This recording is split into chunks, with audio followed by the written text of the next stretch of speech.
So I think it's safe to say that the MCU is probably my third favorite franchise of all time. So I think it's about time I rank all 23 of the movies. Well, actually, I'm going to be ranking 22 because the Incredible Hulk I don't actually consider a part of the MCU anymore. The fact that it's a completely different actor and a completely different looking Hulk. But I can say I really do like that Hulk movie, but I won't be putting it in this ranking. Anyway, let's jump into it. With coming in at last place at number 22 is Captain Marvel. I honestly didn't expect anything good, and I didn't get anything good. This film simply existed just to set her up for Endgame, and I feel like it wasn't even necessary. And ironically, she was actually better in Endgame than she was in her own fucking films. Anyway, if you haven't watched it, you're not missing anything. 3 out of 10. Coming in at 21, Ant-Man and the Wasp, or Ant-Man 2. This was a huge step down from the first Ant-Man in my opinion. To keep it short, I'm just gonna say I really didn't care about anything about this story. But at least Paul Rudd was funny, the visuals are pretty solid, but the whole shrinking and growing gimmick is all this movie's really got, and it runs pretty thin pretty quickly. And I know this isn't really considered real criticism, but I just thought it was boring. 6 out of 10. Number 20, Doctor Strange. The hype for this movie kind of hurt it for me, as I went in being told that I was going to get my mind blown, and I left feeling like I just got robbed. The visuals were alright, but like Ant-Man 2, I just didn't really care about anything, and I didn't care about the characters or the story, and I have no interest in rewatching it ever. 6 out of 10.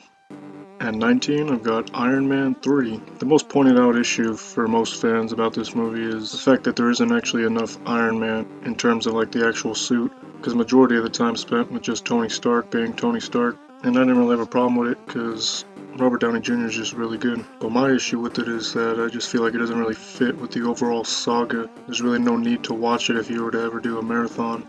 You wouldn't be missing anything. So this one also gets a 6 out of 10. And number 18, Spider-Man Homecoming. As someone who absolutely loves the Raimi Spider-Man movies, I'm way more critical of Spider-Man films than anything else. And although it is far better than The Amazing Spider-Man, it's still just not that enjoyable to me as a Spider-Man movie. This kind of proved to me that this rendition of Peter Parker with Tom Holland only works with the team-up movies in Avengers and Civil War, and it doesn't work on his own in his own movie. So this one gets a 6.5 out of 10. Number 17, we've got Thor 3, Thor Ragnarok. And a lot of people actually really love this movie. And I get that it's a really solid comedy on its own, I'll give it that. But when I compare it to the rest of the MCU, I just hate the direction that it took Thor.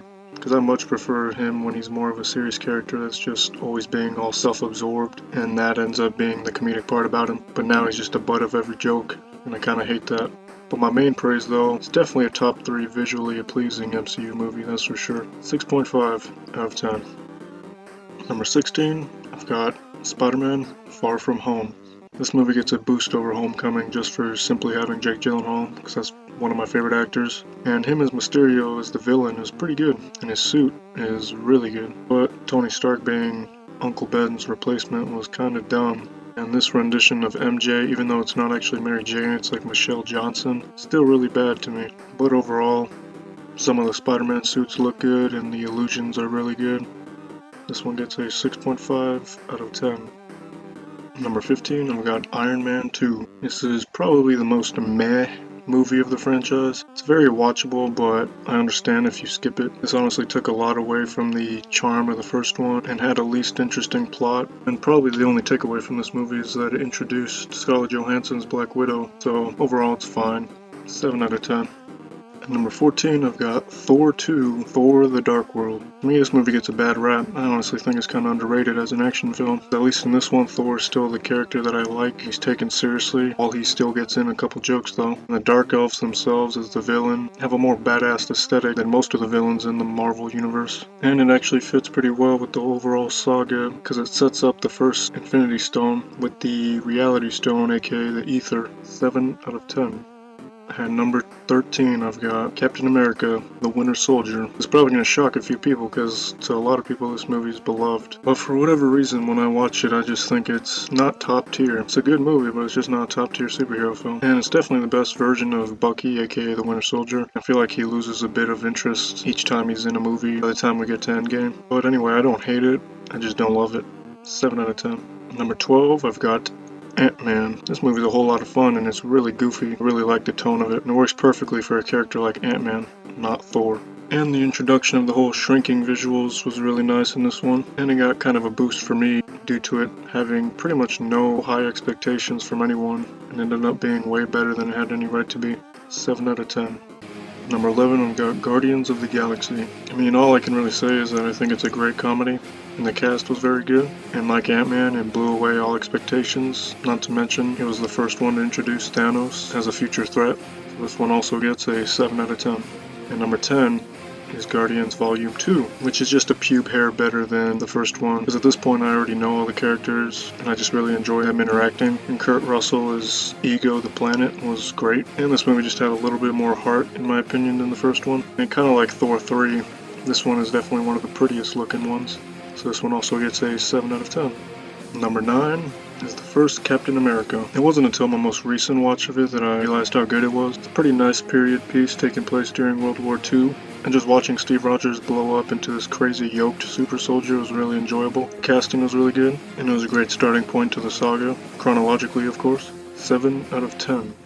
And number 8, we got Civil War. This is just a fantastic movie, honestly. It does a really good job juggling the overall disagreement plot while introducing Black Panther and Spider-Boy as naturally as they possibly could, without it feeling kind of forced. And the Winter Soldier was also used very well in this one, and despite whichever team you felt like you were on throughout the movie, by the end you kind of felt for Iron Man the most, and the film ended up leaving you wanting more. This one gets a 7.5 out of 10. And number 7, we've got Black Panther. Now, although I think Civil War is a better movie overall than Black Panther, I got it over it because I was pleasantly surprised how well it translated to a movie, and I felt like it was very natural instead of feeling like some kind of woke movie trying to push some kind of agenda that no one was asking for. Instead, it implemented a good African culture and Black American culture together, and the movie ended up being really enjoyable. And obviously, the death of Chadwick Boseman was tough because he fit the character very well, in my opinion. Anyway, this one's a 7.5 out of 10. Number 6 is Avengers Age of Ultron. To be honest, I'm just really biased towards these team-up movies in this franchise, as it's definitely the weakest of the Avengers movies, but it's still a good Avengers movie, and I feel like it was on the brink of being the best one in the franchise if we just would have gotten the Ultron that was advertised in the trailer, because that was by far the best trailer, and they made it really feel like Ultron should have been the one to defeat them before Thanos did, and if need be, they could have just made it a 3-hour movie and gave Ultron the upper hand, but it's still a pretty good superhero movie. 7.5 out of 10. There are no strings on me.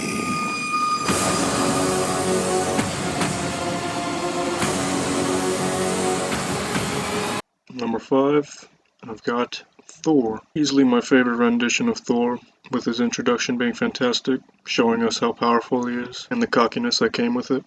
And with the plot being about him having to earn his worthiness back and hold the mantle of Thor, the god of thunder, I really enjoyed that. Loki is great, Odin is great, Thor is great, Jane is okay. It's just a super fun solo movie.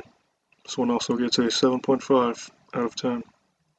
Number 4, I've got Iron Man 1, the one that started this all off in 2008, and it holds up pretty much perfectly. Tony Stark starts off as a snotty rich guy, unaware of the danger his creations cause, but when he's forced to realize it, he decided to take matters into his own hands, and he ended up making the best rendition of the Iron Man suit before they decided to go the full CGI route, which never really captured the same look, and I'm pretty sure most people know this saved Robert Downey Jr.'s career, and this movie is deserving of an 8 out of 10. Number 3, I've got Avengers Infinity War, aka Thanos, the movie, because it's mainly his film, and he steals pretty much every scene he's in, and he single-handedly clapped the Avengers, because his followers were kind of trash and didn't really get anything done, so he did it himself, collecting all 6 Infinity Stones. Yeah, this movie doesn't really give you much time to breathe from beginning to end, with the Avengers having to deal with some kind of threat damn near every scene, and it was a fun time. Oh, and I guess spoilers, Thanos wins at the end, getting exactly what he wanted to wipe out half of all life in the universe. And this is definitely going to be one of the most iconic moments for years to come, no doubt. This one's an overall of 8 out of 10. Number 2 is Avengers Endgame, the unofficial third act to Infinity War, because that's exactly what it was, because I consider the two films to all just be one 5.5-hour epic, and this was probably one of the easiest 3-hour movies I've ever watched, because there is a whole lot packed into this one movie. And again, spoilers, there is a time travel element to this movie, and time travel does end up fucking up a lot of things when you think about it. For instance, that it could have been implemented earlier than it was. But that's not even my main complaint. My only complaint to this is the fat Thor. Again, Thor needed more respect than he got. But aside from the time travel itself, the movie was an ultimate cum shot of Marvel goodness. And when you look at it as just one big epic finale to 11 years of a saga, it's absolutely amazing. And I love it. 8.5 out of 10.